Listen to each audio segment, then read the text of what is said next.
This section explains why cosmology waited for symmetry rather than for mathematics.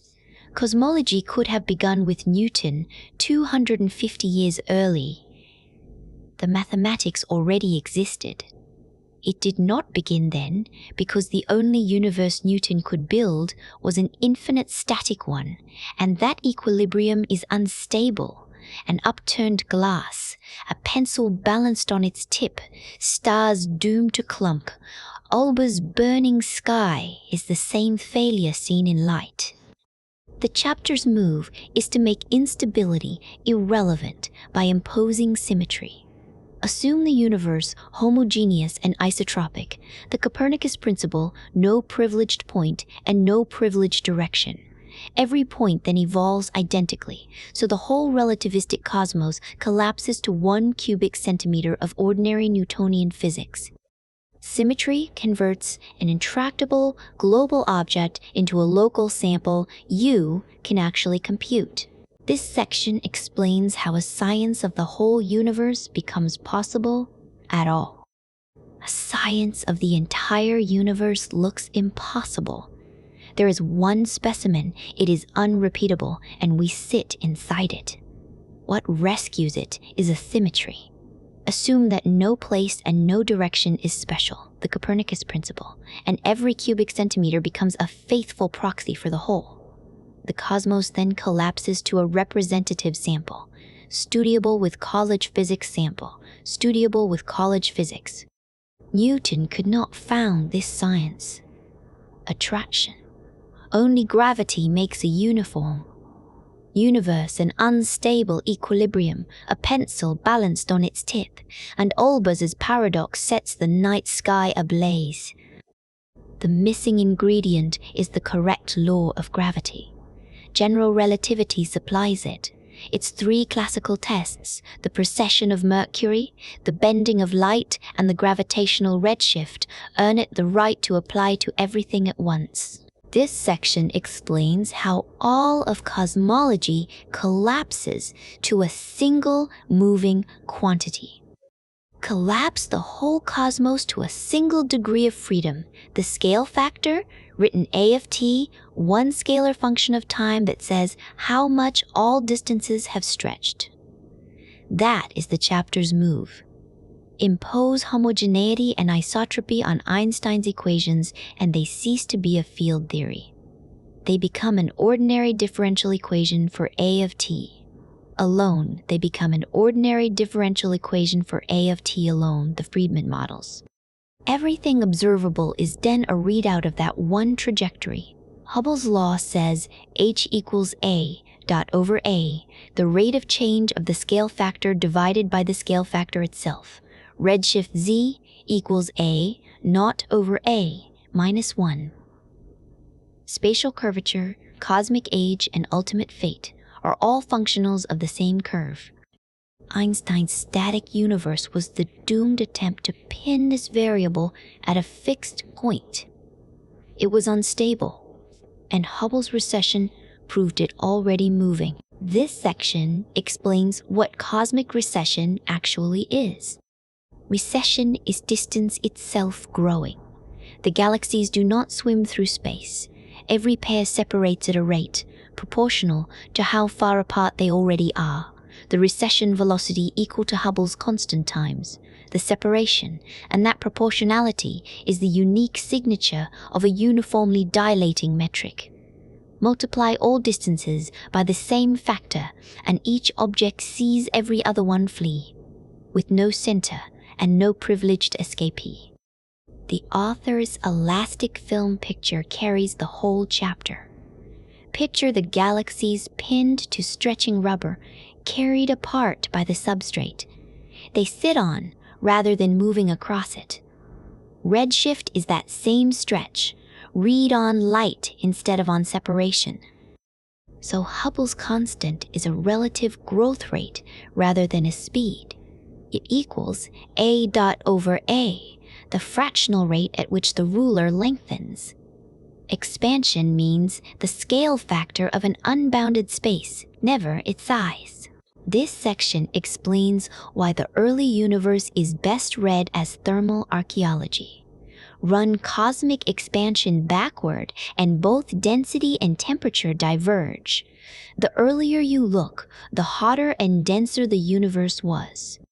That inversion is the chapter's generative move.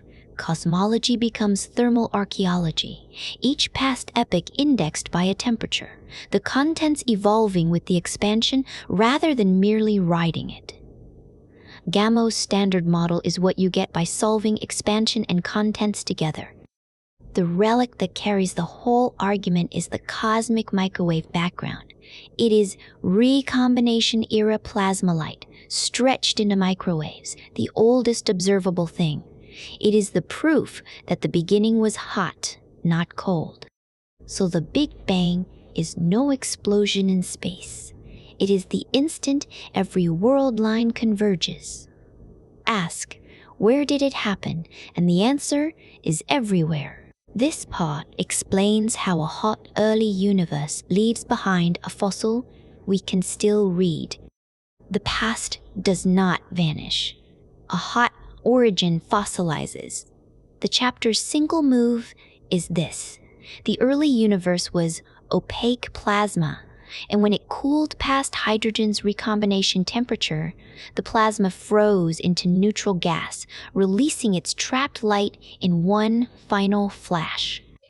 That flash still bathes us, stretched by expansion into microwaves, the CMB. Its mere existence is the argument that ends the debate. A steady-state universe never had a hot, dense past, so it can emit no such echo. The relic's presence alone kills it. And the relic's faint anisotropy is the seed pattern. Everything later grows from, not noise. The generative primitive is this. A freeze-out leaves a readable fossil, so cosmology becomes archaeology. Recover the vanished epoch from the light still arriving. This section explains dark matter as the residual mass that gravity demands, but light never accounts for. Weigh a galaxy two ways, by the light it emits and by the speed at which its contents orbit, and the two answers disagree by a factor of 5. Gravity always demands more mass than shines. Dark matter is that residual. No substance anyone has caught, only the missing term forced on us by insisting that Newton and Einstein continue to hold. The chapter's whole case is one move repeated. Zwicky's cluster, the flat rotation curves, and gravitational lensing each reweigh mass by its dynamics, and each finds the luminous matter falling short. What makes this a revolution rather than a correction is that the discrepancy sits behind a wall no experiment can reach. Only observation reaches it. And there, astronomy has many galaxies to average over, while cosmology has just one universe. This section explains why one measurement gap defines the whole dark matter chapter. Weigh a system twice. Once by how its members move, once by how much they shine, and the two masses disagree by roughly 5-1. That gap is the whole chapter. Every section repeats the same measurement in a new arena. Zwicky's virial mass across a cluster, flat rotation curves at galactic scale, mass to luminosity ratios, per object, the bullet cluster where colliding gravity and galactic scale, mass to luminosity, where colliding gravity and gas part ways, lensing that bends light around unseen measurement in a new arena. Dark matter names that gap. Never seen, only weighed, the mass gravity demands and light withholds. One generative move, dynamical mass minus luminous mass, equals the invisible, regenerates every proof and predicts the next. Any probe of gravity finds more than light admits. This section explains dark energy as a single sign flip in how gravity is sourced. In general relativity, pressure gravitates. The source term is epsilon plus 3p, the energy density plus 3 times the pressure. Ordinary matter and radiation keep that sum positive, and so they attract. A medium whose pressure equals minus its energy density, the case W equals minus its energy density, the case W equals -1, which is Einstein's resurrected cosmological constant, makes the sum negative and radiation keep that sum. Dark energy is that sign flip. It has positive energy density, yet it is repulsive because the source term is fed by pressure as well as by mass. The 1998 Type 1a supernovae caught the expansion accelerating. From then on, a single number W sets the entire future. At W equals -1, the universe drifts apart eternally. At W less than -1, it ends in the Big Rip. The chapter is the reading of one dial. This section explains why the universe accelerates and why that acceleration is a statement about pressure rather than about any exotic material. In general relativity, gravity is sourced by the energy density plus 3 times the pressure.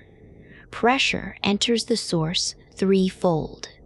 That single correction to the Newtonian law is the whole chapter. Any medium whose pressure is negative enough, meaning pressure less than -epsilon/3, gravitates repulsively. Dark energy is simply such a medium. It is parametrized by W in the relation pressure equals W times energy density, with W approximately -1. That value is the cosmological constant, where expanding costs no energy, so its density stays constant while matter dilutes away. In 1998, Type 1, a supernovae used as standard candles read acceleration off a negative deceleration parameter and forced this medium back into the picture. The spine of the chapter is that acceleration names the sign of pressure rather than any substance, and the exact value of W fixes the ending, an eternal coast, a big crunch, or a big rip. This section explains how one geometric swap generates every exotic black hole. Cross an event horizon, and the radial coordinate turns time-like, so falling toward the singularity becomes as unavoidable as tomorrow. That single swap of which axis carries time's arrow generates the whole exotic zoo. A Schwarzschild hole is one way inward. Its singularity is space-like and undodgeable. Add charge or spin, and a second inner horizon hands space back to the radius, so the singularity turns time-like, avoidable, in principle, a two-way door. Strip the horizons entirely by overspinning or overcharging, and the singularity stands naked, an open portal. Seam, a hole to its time. Reverse, and you get a wormhole through a white hole. The primitive, an object's geometry is just causal bookkeeping over which direction you are forced to move. This section explains what happens to space and time below a black hole's event horizon. Below the event horizon, the radial coordinate becomes time-like. Falling inward turns as compulsory as aging, and that single roll swap between space and time generates the entire chapter. Inescapability is a rewriting of which direction the future points. It is not a strong pull. The singularity you fall toward is space-like. The singularity you fall toward is space-like, the same kind as the Big Bang and the Big Crunch. Add charge or spin, and a second inner horizon swaps the rolls back. This softens the singularity to time-like, a two-way door rather than a one-way sink. Above it all sits one compression, the no-hair theorem. Any isolated hole is fixed by 3 numbers: mass, charge, and angular momentum. The whole zoo is their combinatorics.